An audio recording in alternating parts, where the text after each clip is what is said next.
আসসালামু আলাইকুম সুপ্রিয় শিক্ষার্থীবৃন্দ।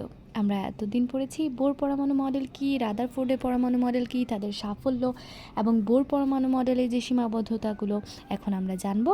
বোর পরমাণু মডেল রাদারফোর্ডের পরমাণু মডেলের এই ত্রুটি ছিল সেগুলো সংশোধন করে তিনি আবার মডেল প্রস্তাব করেছেন, কিন্তু তার মধ্যেও কিছু সীমাবদ্ধতা রয়েছে। সেই সীমাবদ্ধতা বা ত্রুটি যেটাকে বলা হয়, যে লক্ষ্য করা যায়, সেগুলো সম্পর্কে আজকে আমরা আলোচনা করব।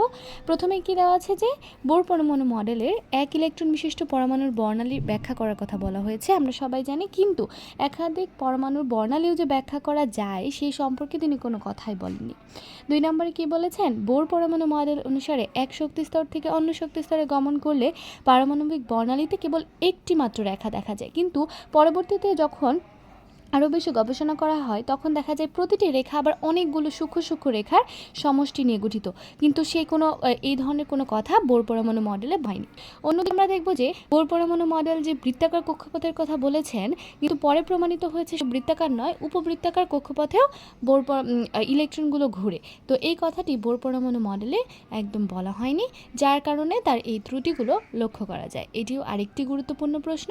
তোমরা এই বিষয়গুলো খুব ভালোভাবে পড়বে। এই 3টি যদি পয়েন্ট দিতে পারো তবেই তোমরা ভালো মার্কস পাবে।